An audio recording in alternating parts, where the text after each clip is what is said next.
Good morning. I am Brian Carpenter, sports editor of the Meriden Record Journal, alongside Mr. Shawnee Krofsick.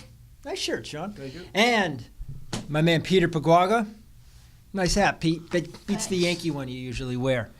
Folks, thank you for tuning in, and welcome to This Week in High School Sports, brought to you by Gaylord Specialty Healthcare. Hey, guys, we're going into the postseason.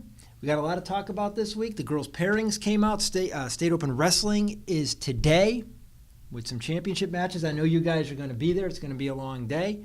We're going to take everybody back to where these gentlemen started the week, and that was over on the west side of Meriden. Platt, Maloney, boys basketball. Nothing but pride on the line. Postseason, out of reach for both teams. Still a pretty good game, guys. It was, yeah. No, Platt was. It was their game. It was their game. Trey Carter came out 11 points in that first quarter, and he finished with 26 in the game. He was hitting from everywhere. 4 threes in the game. Living up to his name. Yeah, sure he is. Exactly. Very good. Thank you, Sean. Yes. And as we had in the follow by Ron Buck, these young guys on Platt really did the trick.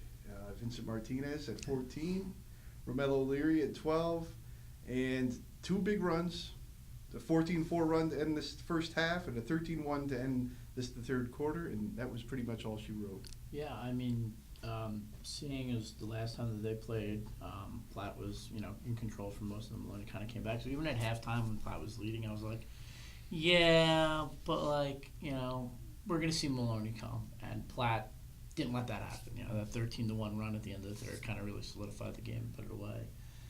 And I think we have to give credit to our friend of the program, Carson Kuhn. Yes. He had 2 3-pointers. He did. I did not know the kid could shoot outside the paint, but he had 2 3-pointers. So shout out to Carson. Oh, ye of little faith. I've never seen a kid shoot a 3 all year, and all of a sudden he lines up in the second possession and just drills one. So and hit one from the corner. Do you know what that means? It means that Carson Kuhn has more career 3-pointers than Pete Maravich. As your dad, Pete Sr., would say, Pete Maravich played before 3-point line. So, Carson Kuhn, if you want to put that on your resume, man, go right ahead. Along with youth governor, yeah, right up there. Yeah. So that final up there, guys, was 71-57. Platt just had the 2 wins. Maloney had 6. But you guys mentioned the names of guys who are going to be back for seasons to come for Coach Shawan Moncrief. That backcourt Platt's going to be nice for a very long time with Trey and Vincent Martinez. He's good. D'Amica's little brother. He's really good. Yeah. His sister wasn't so bad. Yeah, I've heard. And you got to give credit to Romello Samuels, too, for Maloney at 25, and he was face-guarded much of the game. Yeah. And in the second half, he provided most of those points for Maloney. So, hats off to him. Absolutely. Capping off his career. All right. So, a year from now, guys, I want us to be sitting here, though, talking about the final Platt-Maloney game of the regular season and about what the teams might be able to do in the postseason. All right? Hey, with that Platt backcourt, though, I wouldn't put anything against them. All right. Really good. For now, for this postseason, we have all 7 girls teams going, and that tournament opens up on Monday. We got Southington and Sheehan at home. Wilcox Tech will be at home. Cheshire and the 2 Meridens, Platt and Maloney, hit the road, as does Lyman Hall. We're going to get as many games covered as we can, guys. So just if you want to get a good rest on, I don't know, maybe Sunday afternoon between the hours of 2 and 3, be ready to go on Monday. As for the boys, we just had 4 teams go, and 3 of them were in action tonight in the CCC tournament. Of course, Wilcox Tech is going as well.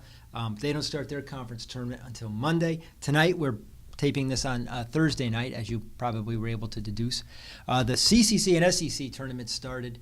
Southington won its first-round game up in Weathersfield, guys, 35-30 against the Eagles, a team that had beaten them in double overtime. So Southington, now 15-6, they're going to be playing today, Saturday, in the quarterfinals up at Buckley. As for the SEC teams, Pete, you saw both of them, Cheshire at Notre Dame and Lyman Hall at Hamden. Both teams lost, but the big news, of course, for Lyman Hall was Kevin Ransom, guys. 42 points, and he's at 1,000 for his career. Yeah, good for Kevin. It would have been a real shame if he didn't hit 1,000 points for his career. To do it against one of the best teams in the state is also a pretty nice little notch on the belt there. But, Lyman Hall, they scored a lot of points tonight. Obviously enough for Kevin to score 42 and hit 1,000, but, Hamden is so good. It was 12-0. It was 12-0, I think, before Lyman Hall got the ball over half court. They pressed them early. They got the turnovers. Hamden came out and really showed why they're one of the best teams in the state. And then Lyman Hall once they were able to kind of figure out the press, I think it was a little too late, but they were able to score and try and keep up with them as well. And this game just showed how good Kevin is. Yeah, really, man. 42 points against the Hamden. That's some Yeah. slouch squad. Yeah. 42 against And, I Hamden. mean, this is a Lyman Hall team that stuck with Hillhouse the first time that they played at home for 3 quarters. So they could do. They just needed to get rolling, and I think it was a little too late by then. But it's not a bad way to end the regular season before the state tournament. So No, could have not been at all. worse. Yep, absolutely. But boys pairings will be coming out on Wednesday, so we'll find out where our teams will be playing the week following. Also, tonight, Cheshire, Notre Dame. That was actually a close game at halftime. And The then Notre I- Dame. Well, then I showed up. You showed up. The kiss of death, Pagaga. I showed up right at halftime. I legitimately walked in with like 4 seconds left in the half. By the time I found parking and I walked, I got there, and then I was halftime, so I hung around. And the third quarter was all Notre Dame West Haven. They got out running, and they hit every 3 I think that they took, and Cheshire could have buy a basket in the third. So other than my bad luck, Notre Dame West Haven's good. It was the first time that I had seen them. But once they got running, and Cheshire usually runs well, they just couldn't really run with them. Really stood out was Aiden Godfrey, and we've talked about him before. It feels like he's been getting progressively better as the season has gone on. Again, only a sophomore, but now he's at the end of his sophomore year. He's the real deal. He might be our best big man in the area. Him and Cam Regan are right there. They're both very good. And Aiden was, getting some offensive boards and some putbacks in when Cheshire shots weren't falling. So A team high 10 for Aiden tonight. Yeah. All right. Folks, that brings us to our halftime. I'm going to bring you a message here from our sponsors, Gaylord Specialty Healthcare. Feel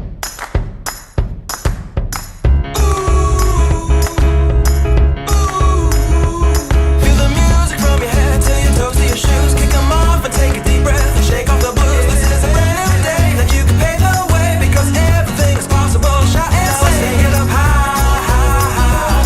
Give our dreams their wings to fly. You gotta keep the fire and keep the fire burning. Keep the hope alive. You gotta keep it turning.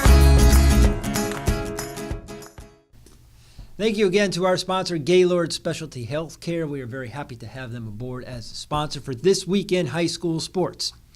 And as far as today in high school sports, guys, state class and state open time for gymnastics and wrestling. It's going to be a big day for our wrestlers. We have 14 kids going to the state open in wrestling down at the Floyd Little Athletic Center. You boys are going to be down there. The quarterfinals are like first thing 9 in the morning. Semis about 12:30. Finals around 6:30. Hey, we got 2 class champs down there. Dimitri Carnot from Maloney. Maloney's all-time winningest grappler, as you would say, Sean. Ben Stratton from Maloney, Class M champ at 182. And, the Southington guys, too, there's 8 of them down there. And Paul Kalo, he's going to be champing at the bit because he knows that double L title got away from him last week. This kid's a New England champ, only a junior. Look for him tonight, guys, to make something happen. Absolutely. Perhaps even Tegan Welch. So good luck to our wrestlers today.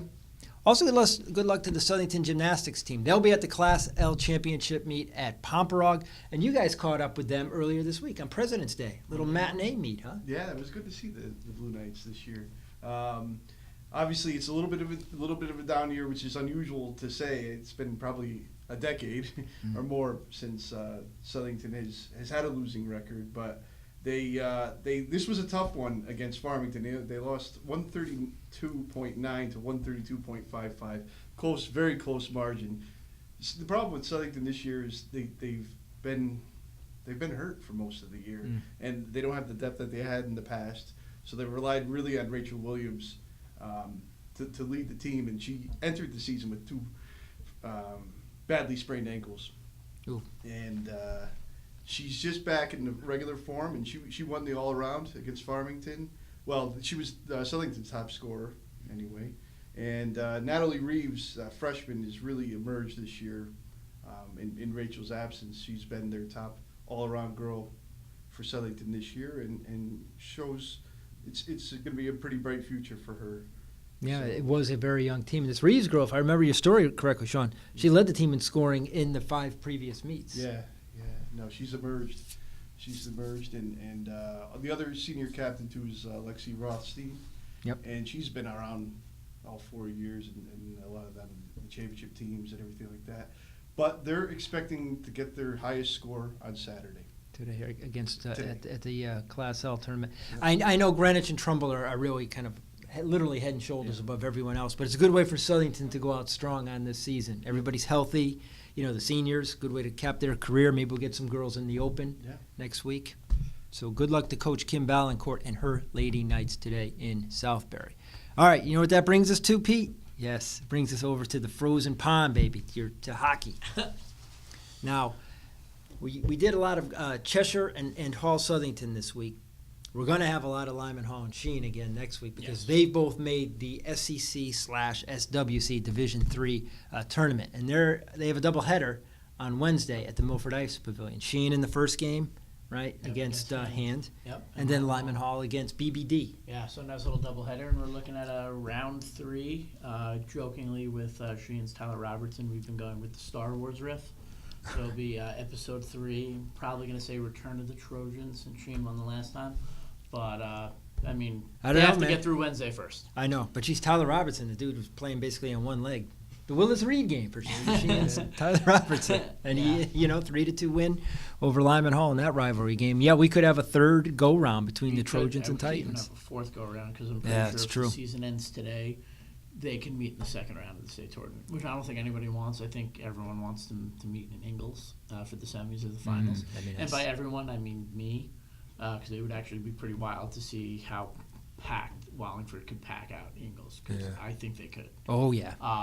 So it'd be cool to see there. And but yeah, Lyman Hall, Sheehan playing Wednesday night at Milford, and then whoever, if they both win, they both play Friday at the championship at 8:00 At Bennett. at Bennett after the D1 game. So either way, it's gonna be a packed house. You make a good point. If we had Lyman Hall and Sheehan playing hockey every week, like year-round, pretty good deal there, I'd say. We never lack for good copy. The games we caught up to this week, and again, I want to tip my cap to Joe Boyle. He really hustles. He gets all around. We caught up with Cheshire against Guilford. You got some clips there, I know. Cheshire, you keep seeing them out shooting teams. So there was the one game against West Haven, they had like 50-some-odd shots on net, and they didn't win that game. Against Guilford, they outshot them. They got beat 4-1, and that kept them out of their division in the SEC tournament. Yeah, I mean, it's not that Cheshire played a bad game, because they didn't. They just made inopportune mistakes. I'm pretty sure the first 3 goals came over on turnovers in their own defensive zone. I mean, the first goal, Ring from Guilford just lifted the defenseman from Cheshire's stick, turned around, shot the puck, and it went in. You got to limit those mistakes especially against a team like Guilford, who is the defending D2 champions. They are the number 1 seed right now in Division 2. They're really good. And when you're playing against a team like that, you can't make those mistakes. They made those mistakes early in the first. They went down 3-0. Then Coach Justo went to Nick Marangola in the second period, and Nick played well. Only allowed 1 goal, and that was after Jason McKinley, who had the 1 goal for Cheshire, made it 3-1. Guilford scored to make it 4-1 in the third, and kind of put it away. But I mean, you kind of get rid of that funky first period where Cheshire made mistakes, and it's a lot closer than the score indicates. But again, positives. Nick Marangola played extremely well coming off the bench for Cheshire. The sophomore has been Joe raves about him. Joe thinks he's phenomenal. So definitely lived up to the billing, at least from the Joe Boyle standards. Jumping Joe, I'd like to see Cheshire make a good run in the tournament. Also in Division II, perhaps even Hall-Southington. Now, the game we caught up with them, it was against Farmington Valley, number 1 in their division, and they took it to the Warrior Knights that day, 6-2. And we have some clips here. But Hall-Southington did bounce back from that defeat, and they shut out WKRP in Cincinnati. I got that wrong. WMRP. Sorry about that. But Monday, 6-2 kind of tells a big story. Tells a lot, but Southington was down 2-0 in the first, came back and tied it up 2-2 in the second, or for the first half of the second, and then Farmington Valley scored 2 late in the second, and then 2 in the third to kind of pull it out. But they rebound well against a really good WMRP team. I believe they beat them in the state tournament last year. Hall-Southington beat them in the state tournament last year. So that was a good win. And talking about crossover games possibly in the state tournament, we could be looking at a Cheshire versus Hall-Southington game. That'd be nice. Which would be awesome. That'd be very nice. Selfishly, it would be awesome for us. But It's okay to be selfish I'm very in this selfish. regard, Pete. So, Yes. you have a good chance for a Hall-Southington crossover in the state tournament, which I mean, could you imagine if we had Sheen and Lyman Hall and Hall-Southington and Cheshire meeting in the playoffs? That would be Knowing our luck, they'd be playing at the same exact time. same exact time, halfway across the state. Yeah, that's exactly what would happen. Hey, in the meantime, talking about real good hockey matchups today up at West Hartford at the Veterans Memorial Rink, man. Hall-Southington against Conard. That's the big rivalry game there. That's right for Hall. You know something? Believe it or not, at my daughter's elementary school in Portland, there's a teacher who works with my daughter whose son plays for Conard. So he's always raving about Joe Boyle. And I'm like, enough already, Yeah, man. he's not that good. Joe, you got a fan. Except his kid plays for Conard. And but if a strange man approaches you on Saturday, he's okay. I can vouch for him. And I can vouch for my man, Johnny Krosick and Peter Pagwagwa. Guys, it's been a long week in the sense that there's been a lot crammed into a short period of time. And I know today down at Floyd Athletic Center, it's going to be a long day, too, for wrestling. But I think we're going to have some happenings tonight, man. I think we're going to have some state open champs, and Yeah, it should be makes fun. it worth the while. Absolutely. All right, folks, on that note, we are going to take our leave of you. Thank you for tuning in to This Week in High School Sports, brought to you by Gaylord Specialty Healthcare. I'm Brian Carpenter, Johnny Krosick, Pete Pagwagwa, and to Pete Sr., who's a big Pete Maravich fan. You're all right by me. Take care.